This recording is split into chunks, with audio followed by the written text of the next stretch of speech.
But who this lithe... No, you read this. I didn't. Oh, but who this lithe young man was and where his cane stalk legs carried him from or to can never be named. Can never be known.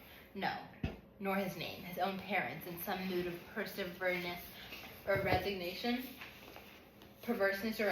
had agreed to abide by a naming done to them by somebody who couldn't have cared less. Agreed to take and pass on to all their issue this heavy name scrawled in perfect thoughtlessness by a drunken Yankee in the Union Army. A literal slip of the pen handed to his father on a piece of paper in which he had handed to his only son, and his son likewise handed on his. Macon dead, who begat a second Macon dead, who married Ruth Foster, dead, and begat Magdalene, called Lena, dead, and 1 Corinthians dead, and when he least expected it, another Macon dead, now known to this part of the world that mattered, as Milkman dead, and if it were not enough, a sister named Pilate dead, who would never mention to her brother that circumstance or the details of this foolish misnaming of his son, because this whole thing would have delighted her. She would savor it, maybe fold it to the brass box and hang it from her other ear. He had cooperated as a young father with a blind selection of names from the Bible for every child, other than the first male, and abided by whatever the finger pointed to, for he knew every configuration of the naming of his sister. How his father, confused and melancholy over his wife's death and childbirth, had thumbed through the Bible, and since he could not read a word, chose a group of letters that seemed to him so strong and handsome.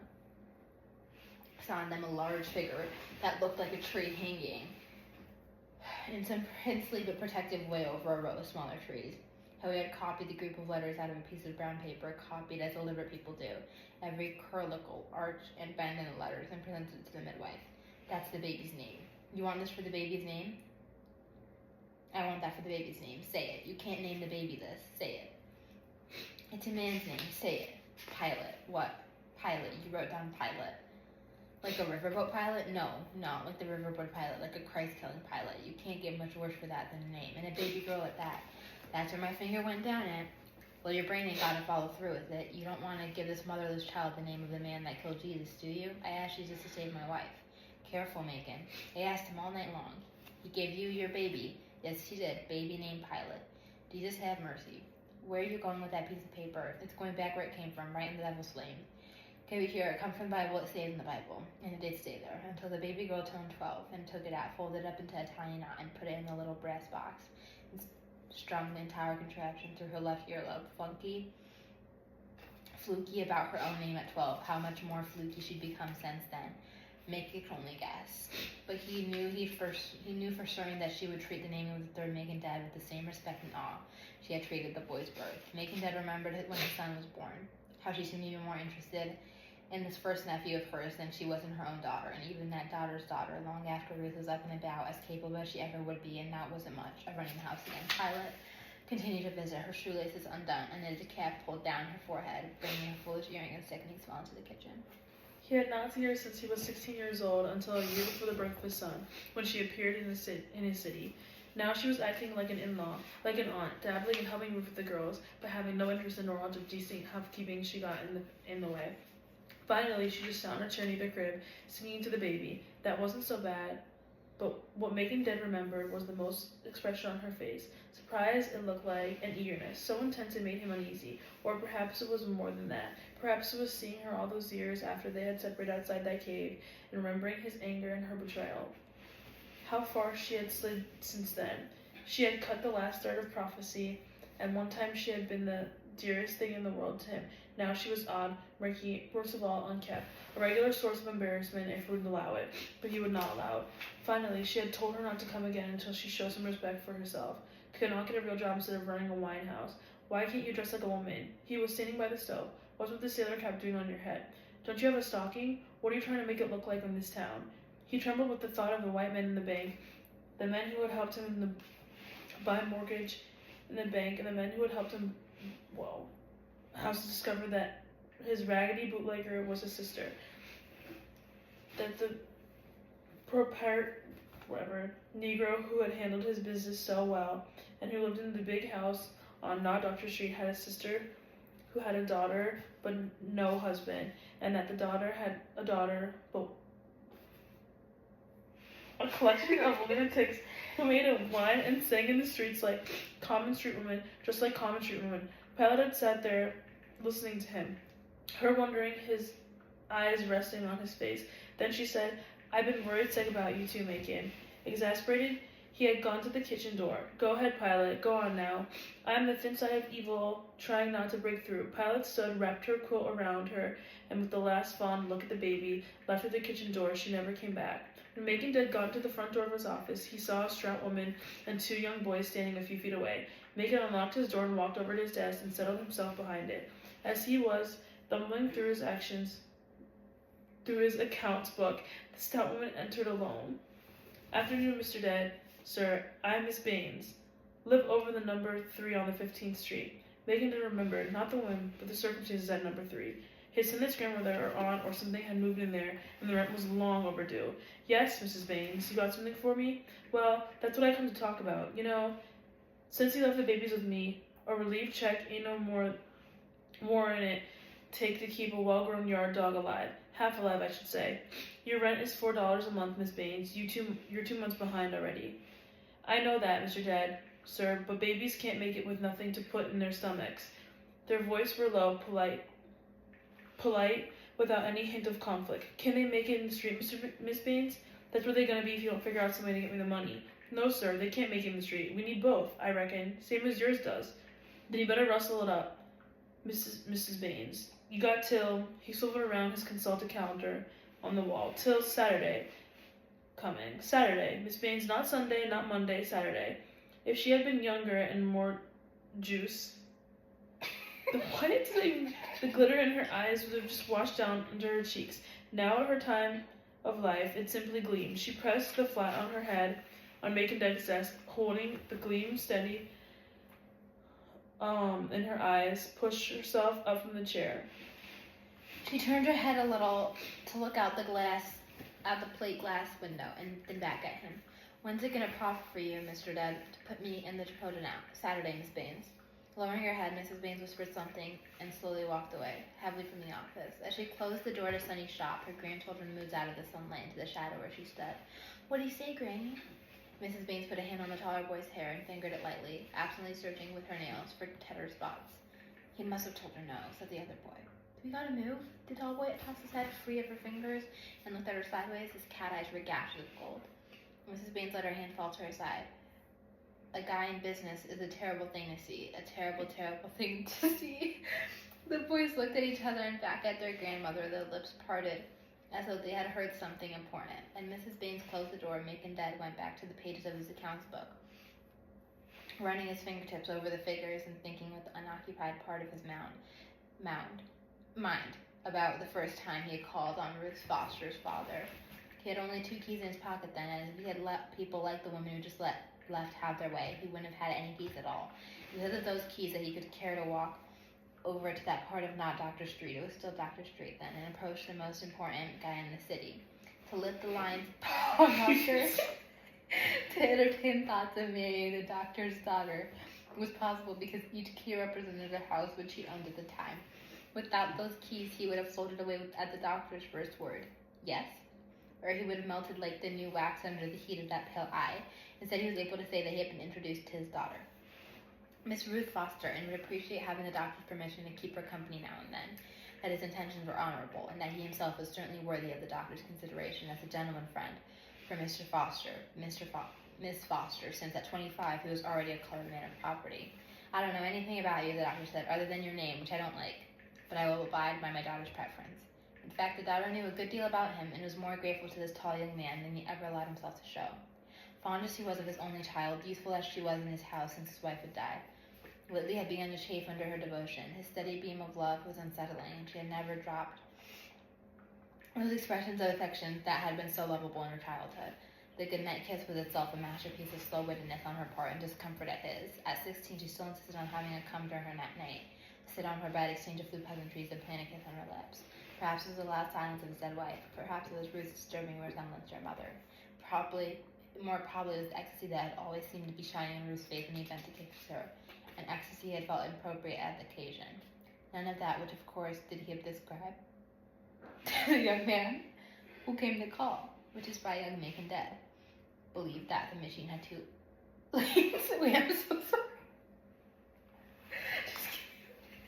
Don't go. Just give me a minute.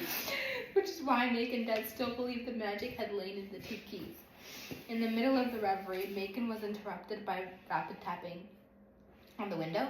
He looked up, saw Freddie peeping through the gold lettering, and nodded for him to enter. A gold-toothed bantammy wheat. Freddie was as much of a taunt crier as Southside had. It was the same rapid tapping on the window pane, the same flash of gold smile that had preceded his now famous scream to Macon. Mr. Smith went splat. It was obvious to Mr. Macon that Freddie now had news of another calamity. Porter gone crazy drunk again. Got his shotgun. Who's he out for? Making bed, closing the books, and opening the desk drawers. Porter was a tenant and tomorrow was collection day. Ain't that for nobody in particular? Just perched himself up in the attic window and commenced to waving a shotgun. Say he gotta kill someone before morning. He go to work today? Yeah. Caught the eagle too. Drunk in it all? Not all of it. He got 1 bottle and he still got fistful of money. Who's crazy enough to sell him that liquor? Freddie shoved a few gold teeth but said nothing, so Macon knew it was Pilot. He locked all of his drawers, save one, the one he unlocked, and took a small 32 from it. Police warned every bootlegger in the county, and he still gets it somehow. Macon went on to the charade, pretending he didn't know his sister was one Porter and anybody else, adult, child, or beast, could buy wine from. He thought for the 100th time that he needed to be in jail, and that he would be willing to put her in there if he could be sure that she wouldn't loudmouth him and make him seem trashy in the eyes of the law and the banks. You know how to use that thing, Mr. Dead, sir? I know how. Porter's crazy when he's drunk. I know what he is. I'm aiming to get him down. I'm aiming to get my money down. He can go on and die up there if he wants to. But you don't talk me rent. I'm going to blow him out of that window. Freddie's giggle was soft, but his teeth straightened his impact. I'm born flunky. He loved gossip and the telling of it. He was the ear that heard every murmur of complaint, every name calling, and his was the eye that saw everything. The secret loving glances, the fights, the new dresses. Macon knew Freddie as a fool and a liar, but a reliable liar. He was always right about his facts and always wrong about the motives that produced the facts. Just as now, he was right about Porter having a shotgun, being in the attic window, and being drunk. But Porter was not waiting to kill somebody, meaning anybody, before morning. In fact, he was very specific about whom he wanted to kill, himself. However, he did not have a precondition, which he shouted down, loud and clear, from the attic. I want to fuck. Somebody send me somebody to fuck. Hear me? Send me up somebody, I tell ya, or I'm gonna blow my brains out. Send me up somebody. Oh. As Macon and Freddie approached the yard, the woman from the rooming hollered, answers to Porter's plea. What kind of bargain is that? Killing yourself first, and we'll send you somebody. Do it have to be a woman? Do it gotta be human? Do it gotta be alive? Can it be a piece of liver?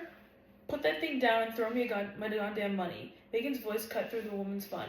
Float those dollars down here, then blow yourself up. Porter turned and aimed the trigger shotgun at Macon. If you pull the trigger, you better not miss. If you take a shot, you better be sure I'm dead. Because if you don't, I'm going to shoot your balls in your throat. He pulled out of his own weapon. Now get the hell out of that window. Porter hesitated for only a second before turning the barrel of the shotgun towards himself, or trying to. Its length made it difficult. His drunkenness made it impossible. Struggling to get the right angle, he was suddenly distracted. He leaned to the shotgun on the window, pulled from his penis in a high arc, peed over the heads of the woman, making them scream and run to panic, and the shotgun had not been able to create. Macon rubbed the back of his head while Freddie bent double vision with ladder. For more than an hour, Porter held him at bay, cowering, screaming, threatening, urinating, and enterprising, all of it with pleas for a woman, who would cry great shoulder-heaving sobs followed by most screams. I love you all, don't act like that, you women, stop it, don't act like that, don't you see I love you, I die for you, kill for you, I'm saying I love you, I'm telling you, oh God have mercy, what am I gonna do, what in this fucking world am I gonna do? Tears streamed down his face and he cradled the barrel of the shotgun in his arms as though it were the women he had been begging for, searching for all his life. Give me hate, Lord, he whimpered, I'll take it any day, don't give me love, I can't take no more love, Lord, I can't carry it, just like Mr. Smith, you couldn't carry it, it's too heavy, Jesus, you know all about it, ain't it heavy, Jesus, ain't love heavy, don't you see, Lord, your own son couldn't carry it if it killed him, what do you think it's gonna do to me, huh, he was getting angry out again, come down out of there. Macon's voice was still loud, but it was getting weary, and you baby dick baboon, he tried to point at Macon, you're the worst, you need killing, you really need killing, you know why, well, I'm gonna tell you why, I know why, everybody. Porter slumped down in the window, muttering, everybody know why, and fell fast asleep. It sank deeper into it, the shotgun slid from his hand, rattled on the roof, and hit the ground as the loud explosion, and the shot zipped past a bystander shoe and blew a hole in the tire of a striped Dodge parked in the road. Go get my money. Me? Freddie asked. Suppose he go get me my money. Porter was snoring, threw the blast of the gun in the pocket of his pocket. He slept like a baby. when Megan walked out of the yard and disappeared behind the bread company. Tired, irritable, he walked on 15th Street, glancing up as he passed one of his other houses, its silhouette melting into the light that trembled between dusk and twilight. Scattered here and there, his houses stretched upon beyond him like a squat ghost with hooded eyes. He didn't like to look at them in this light. During the day, they were reassuring to see. Now they did not seem to belong to him at all. In fact, he felt as though the houses were in league with one another, making him feel like an outsider, the proprietyless, landless wanderer. It was the feeling of loneliness that made him decide to take a shortcut back to Doctor Street, even though to do so would lead him back to his sister's house. In the gathering darkness, he was sure his passing would be unnoticed by her. He crossed a yard and followed a fence that led into Darling Street, where Pilot lived in a narrow, single-story house whose basement seemed to be rising from rather than settling into the ground. She had no electricity because she would not pay for the service, nor for gas. At night, she and her daughter lit the house with candles and kerosene lamps. They warmed themselves and cooked with putting coal, pumped kitchen water into a dry sink through a pipeline from a well, and lived pretty much as though progress was a word that meant walking a little further on down the road. Her house sat 80 feet from the sidewalk and was backed by four huge pine trees, from which she had gotten the needle she stuck into her mattress. Seeing the pine trees started him thinking about her mouth, how she loved as a girl to choose pine needles, and as a result smelled even like the forest. For a dozen years she'd like to be his own child. After their mother died, she had come struggling out of the womb without help, from throbbing muscles or the pressure of swift water. As a result, from all the years he knew her, her stomach was as smooth and as sturdy as her back. At no place interrupted by the navel, it was in absence of any other that convinced people that she had not come to this world through normal channels, had never lain, floated, or grown in some warm or liquid place connected by a tissue and tube to a reliable source of human nourishment. Megan knew otherwise, because he was there and had seen the eyes of the midwife and his mother's legs collapse, and he had heard as well as the shouts of the baby, who they had believed was dead also. Inches way head first out of a still, silent, and indifferent cave of flesh, dragging her own cord and own afterbirth behind her. But the rest was true. Once the baby's lifeline was cut, the cord shriveled, fell off, and left no trace of having ever existed, which a young boy, taking care of his baby's sister, he thought no more strange than a bald head. He was 17 years old, irritably separated from her, and already pressing forward in his drive for wealth, when he learned that there was probably not another stomach like hers on earth. Now, nearing her yard, he trusted that the dark would keep anyone in her house from seeing him. He did not even look to his left as he walked by it, but he heard the music. They were singing, all of them, Pilot, Reba, and Reba's daughter, Haggard. There was no one in the streets that he could see. People were at supper licking their fingers, blowing their saucers off coffee, and no doubt chattering about Porter's escapade and Megan's fearless confrontation with the wild man in the attic.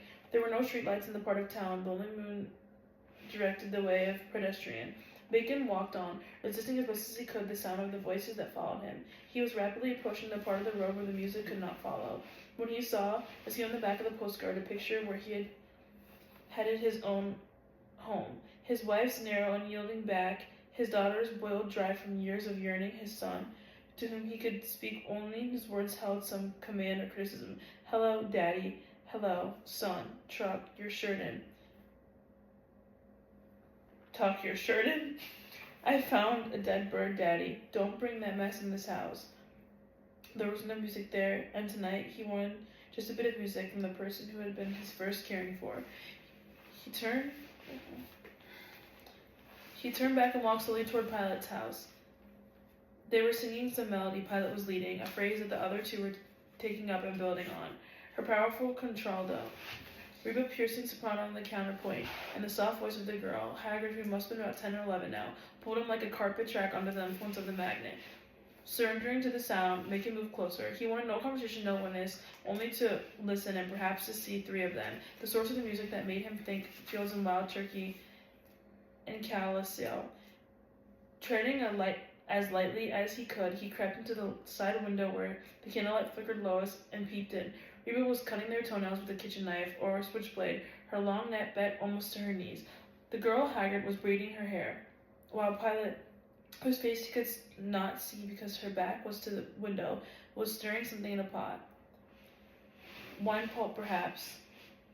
Megan knew it was not food she was stirring, for she and her daughters ate like children. Whatever they had a taste for, no meal was ever planned or balanced or served, nor was there any gathering at the table. Pilot might bake hot bread, and each one of them would eat it with butter whenever she felt like it. Or there might be grapes left over from the winemaking, or peaches for days on end.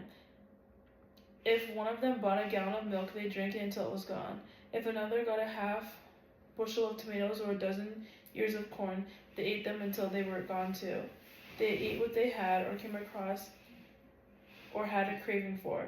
Profits from the wine selling evaporated like seawater in a hot wind. Going for a junk jewelry for Howard, Reba's gift to men.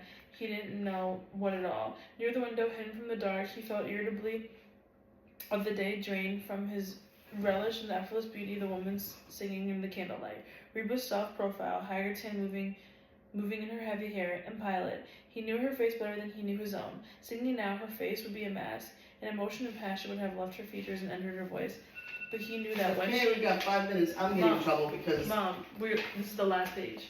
With neither singing nor talking, her face was animated by her constant moving lips. She chewed things as a baby. As a very young girl, she kept things in her mouth, straw from brooms, gristled buttons, seeds, sleeves, strings, and her favorite when he could find her rubber bands and India rubber erasers. Her lips were alive with small movements. If you were close to her, you wondered if she was about to smile or she was more shifting a straw from the baseline of her gums to her tongue.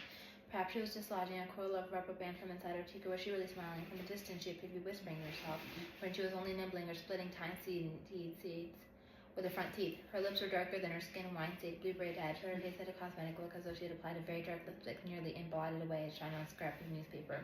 As Megan felt himself softening under the weight of memory and music, the song died down. The air was quiet, and yet Megan could not leave. He liked looking at them freely this way. That didn't move. They simply stopped singing, and Reba went on paring her toenails, hair threaded and unthreaded her hair, and Pilot played like a willow for her string.